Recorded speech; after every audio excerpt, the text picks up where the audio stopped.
ikaze bakunzi bani Bisangwe TV rero murabona ko hano turi ni Remera abantu bahazi ni mu Giporoso aho haguye imvura mu minota itarenze 20 ariko ibyahabereye nagahoma munwa. Murabona ko amazi yabaye menshi cyane, ibi ngibi tubimenyereza Nyabugogo n'ahandi hirya ngiyo, ariko hano noneho byabaye mu buryo butunguranye cyane.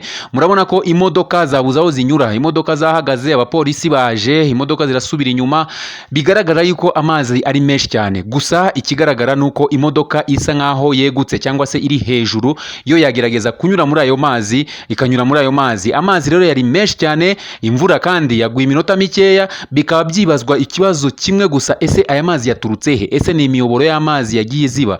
Ni ibintu abantu benshi bakomeje kwibaza. Urabona ko abantu buzuye cyane barimo kwitegereza, polisi yahageze, ni ibintu utamenye ibyo ari byo rwose kugeza ubu ngubu aho amazi aturuka. Gusa iyo urebesheje amaso, amazi afite ibyo yangije byinshi. Murabona ko ingo zituriye cyangwa se abantu bari mu maresitora, amaduka hafi ya kaburimbo aho ngaho amazi yabagezeho, amazi yagiye yangiza, amazi yagiye acukura. Ni ikibazo gikomeye cyane rero kijyanye n'ibikorwa remezo, ubona ko byangiritse hano mu Giporoso i Remera.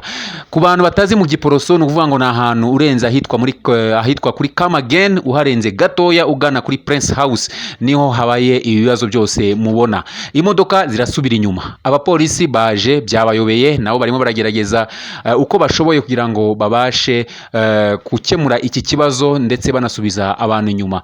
Gusa iyo ubonye imodoka ntoya ihanyura, ushobora kwibaza ikibazo, ese uyu ntago arimo kwiyahura? Ni ikibazo gikomeye cyane. Ngayo nguko rero nko byifashe hano i Remera mu Giporoso muri uyu mwanya. Imvura yaguye iminota 20 gusa, hakaba habaye ikibazo cy'umwuzure, amazi akaba yabaye menshi cyane. Iyi ni Bisangwe TV rero, nkuko bisanzwe, ntugende udakanze kuri subscribe ndetse unakande ku kimenyetso cy'inzogera kugira ngo uzajye ugerwaho n'amakuru tugutegurira umunsi ku wundi. Ntugende udasize igitekerezo cyawe ahanditse comment ahagana hasi, ndetse unasangiza abandi iyi nkuru. Ngendi Frank Mario Sebudandi, naho ubutaha.